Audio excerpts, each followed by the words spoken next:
6월 16일 새벽 기도회에 오신 여러분을 환영하고 축복합니다.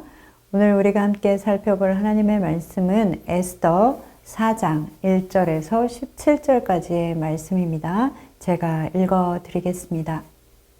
모르드게가 이 모든 일을 알고 자기의 옷을 찢고 굵은 배의 옷을 입고 죄를 뒤집어 쓰고 성중에 나가서 대성통곡하며 대궐 문 앞에 이르렀으니 굵은 배의 옷을 입은 자는 대궐 문에 들어가지 못함이라. 왕의 명령과 조서가 각 지방에 이름에 유다인이 크게 애통하여 금식하며 울며 부르짖고 굵은 배옷을 입고 제 누운 자가 무수하더라. 에스더의 시녀와 내시가 나와 전하니 왕후가 매우 근심하여 입을 의복을 모르드게에게 보내어 그 굵은 배옷을 벗기고자 하나 모르드게가 받지 아니하는지라.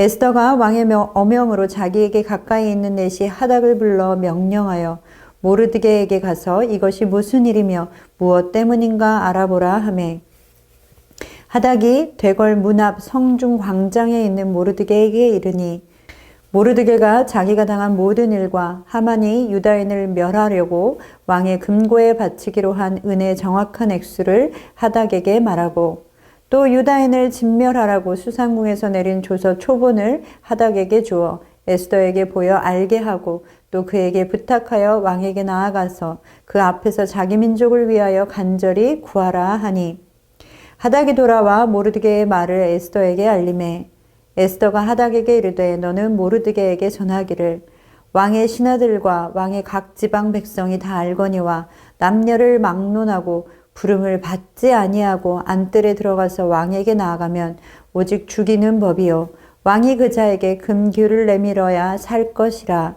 이제 내가 부름을 입어 왕에게 나아가지 못한 지가 이미 30일이라 하라 하니라. 그가 에스더의 말을 모르드게에게 전하매 모르드게가 그를 시켜 에스더에게 화답하되 너는 왕궁에 있으니 모든 유다인 중에 홀로 목숨을 건지리라 생각하지 말라. 이때에 내가 만일 잠잠하여 말이 없으면 유다인은 다른 데로 말미암아 노임과 구원을 얻으려니와 너와 내 아버지 집은 멸망하리라.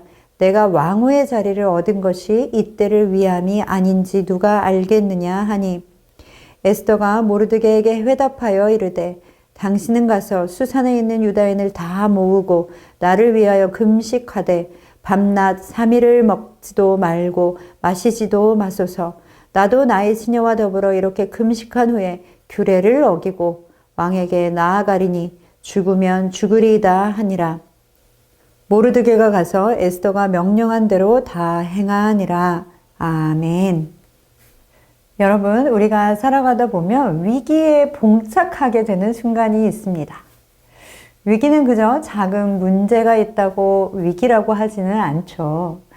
우리의 삶의 모든 것을 송두리째 바꿔버리는 그런 문제이거나 우리의 생명이 달려있는 것들, 우리는 그것들을 위기라고 그렇게 부릅니다.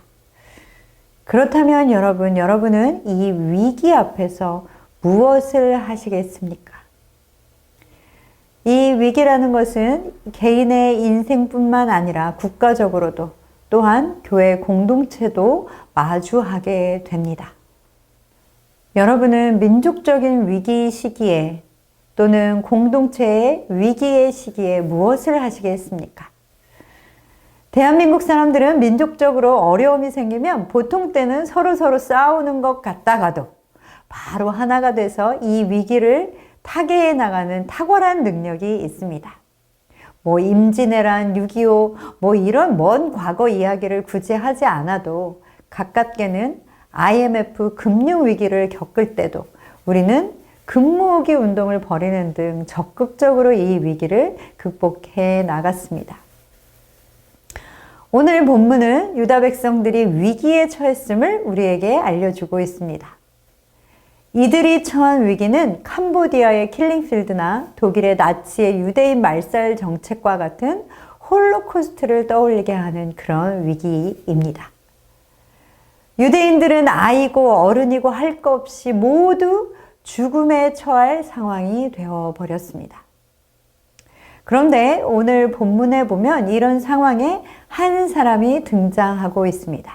1절에 보면 모르드게가 이 모든 일을 알고 자기의 옷을 찢고 굵은 베옷을 입고 죄를 뒤집어 쓰고 성중에 나가서 대성통곡하며, 이 상황에 하나님께서는 모르드게를 등장시키셨습니다.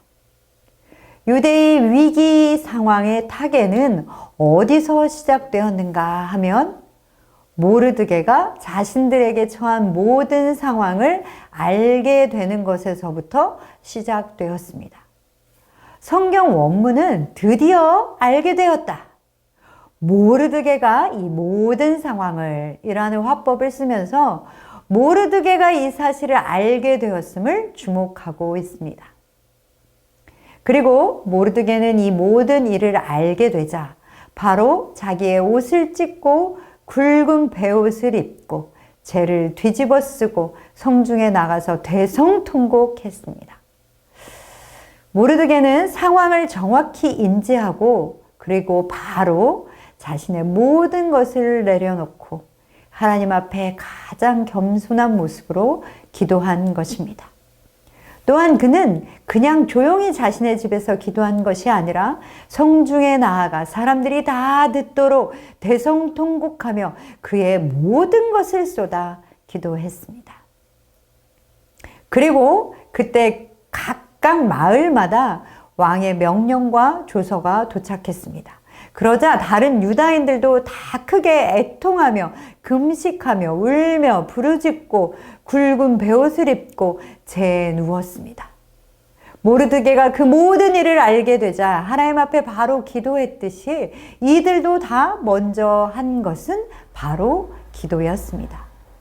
더군다나 이들은 자신들의 생명이 위험에 처함을 알고 그들의 최소한의 권리인 음식을 섭취하는 것까지 내려놓고 금식하며 기도했습니다. 그렇게 금식하며 기도하는 사람들이 무수하더라 라고 성경은 오늘 말씀하고 있습니다.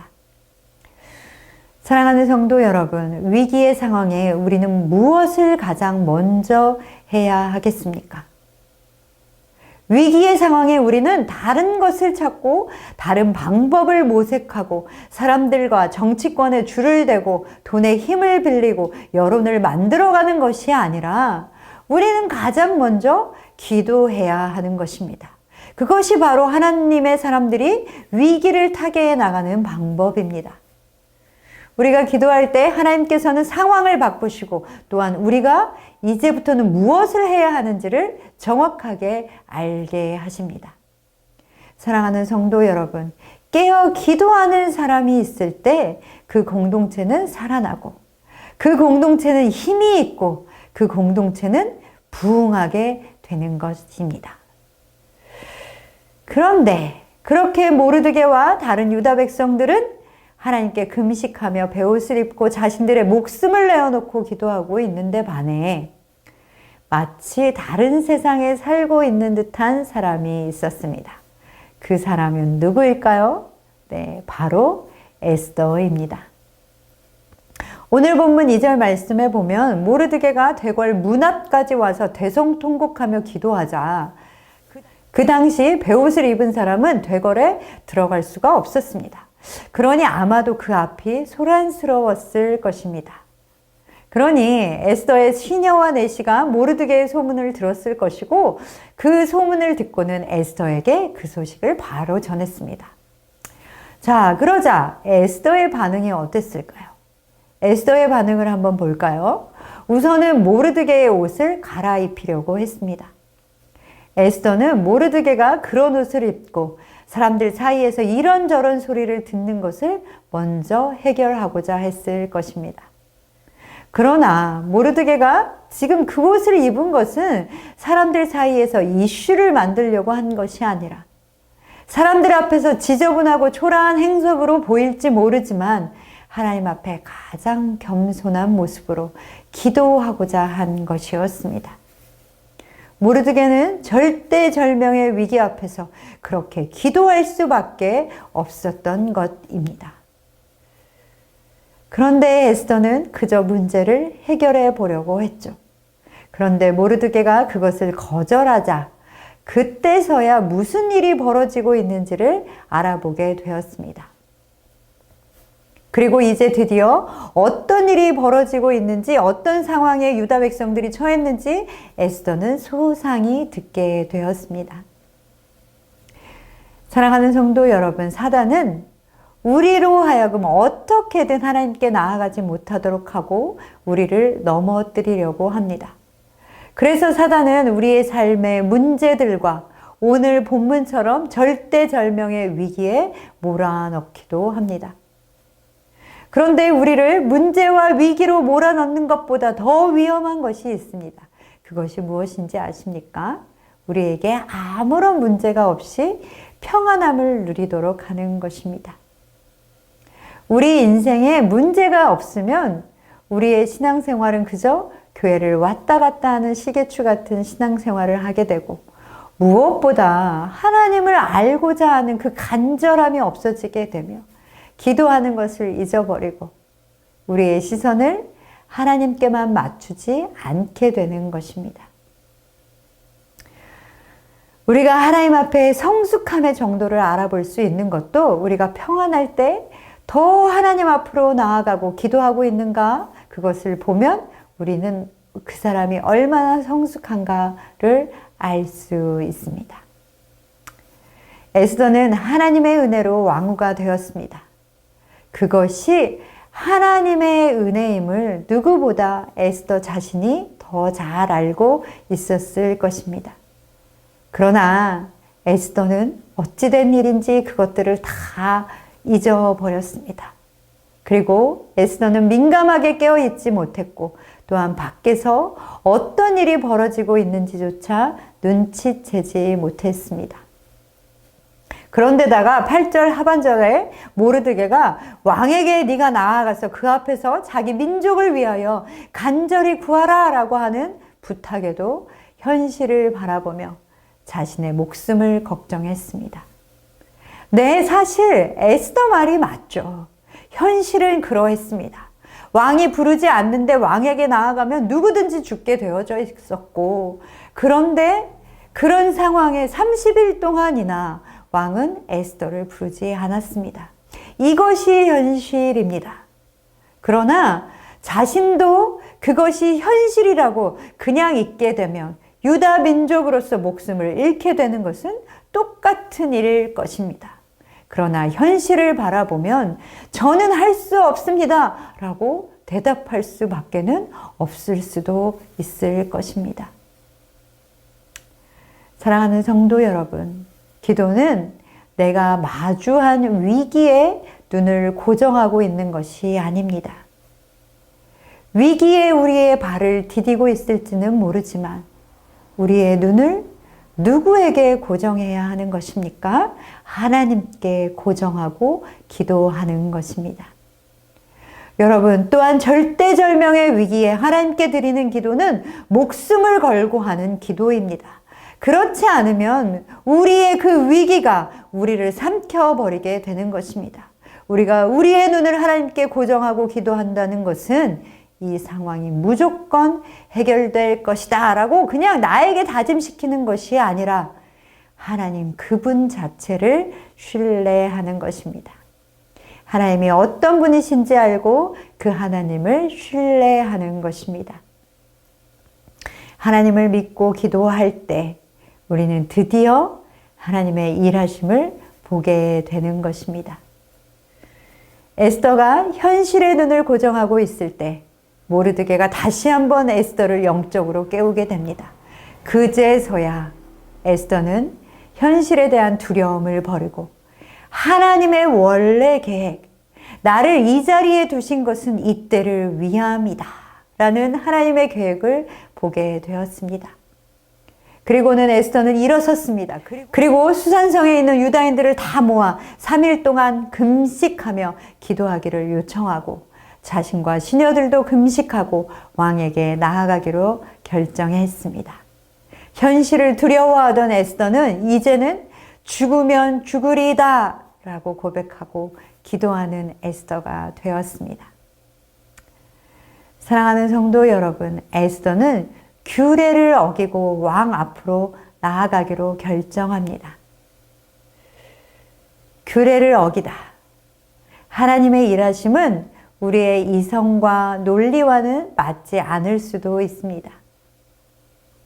우리는 기도할 때 우리의 이성과 논리를 뛰어넘는 하나님을 경험하게 되며 그 하나님의 뜻에 순종할 수 있게 되는 것입니다. 그리고 그 뜻에 순종함으로 인해 죽더라도 죽으면 죽으리다 라고 고백할 수 있게 되는 것입니다. 그럴 때의 공동체는 살아납니다. 위기에 있는 공동체가 살아나게 되는 것입니다. 이 얼마나 놀라운 일입니까? 사랑하는 성도 여러분, 위기 앞에서, 문제 앞에서 여러분은 무엇을 먼저 하시겠습니까? 늘 깨어있는 여러분 되시기를 소망합니다. 그러므로 문제 앞에서 다른 무엇보다 기도하시는 여러분 되시기를 소망합니다. 그러므로 내가 원하는 것을 그냥 아뢰는 것이 아니라 하나님의 뜻을 발견하고 하나님이 원하시는 것을 우리의 기도로 다시 하나님께 고백하며 올려드리는 모든 선창의 가족들 되시기를 소망합니다. 사랑하고 축복합니다.